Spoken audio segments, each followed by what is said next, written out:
Okay, corners against, advanced. We've got some key points. Some other things to take into account that perhaps you haven't taken into account before, but some things that are very important and could add the extra few percent to your game. The first thing we're going to talk about is conditions, and it's something that I'm sure we've all played in a variety of conditions, and we realise the effect it has on a goalkeeper. Probably a goalkeeper more than other positions, in that, for instance, when it is wet and windy, the ball will act in a way that can make goalkeeping very tough, and some of the more basic of skills can become that much tougher when doing it in adverse conditions. So the first key point is to take conditions into account. So this is probably more for in a warm-up. So be aware of, say, which way the wind is going.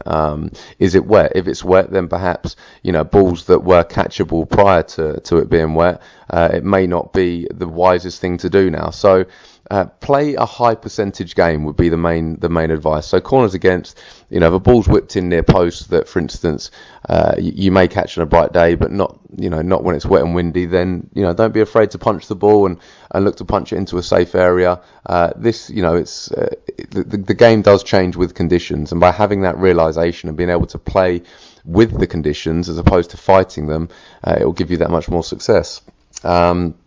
The next thing we speak about is ways to gain a yard of space. Now, this applies especially, in fact, I don't think there's many teams now that don't block a keeper in. It's quite frustrating for a keeper in that it's very hard. If you've got someone stood on your toes and is spreading themselves in a way that you can't get out, it can be very frustrating.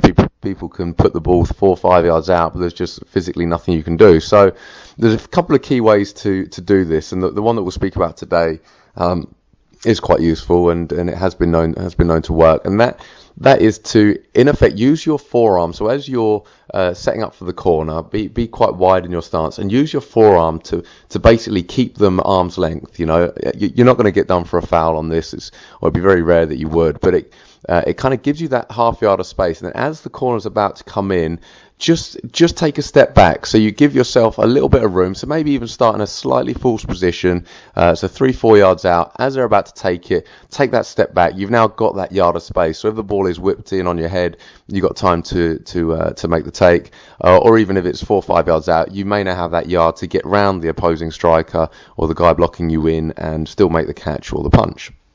The last thing we're going to talk about is counter-attacking thoughts. Now, this is an advanced thought, in that if you have an understanding with your strikers, your wingers, or whoever's breaking on a corner, you can be a fantastic weapon here. You come and catch a corner, that the opposing team are going to be very much out of position, and generally speaking, if you've got a lad up front, they may have 2 defenders covering that lad, but you may have guys on the edge of the box that are breaking. So as you've caught that ball, you may have a guy left, a guy right. You may instruct your striker to peel off at the front for you to do a half volley, side volley, whatever it may be. And there's a variety of techniques to release players and to be a very, very potent counter-attacking weapon.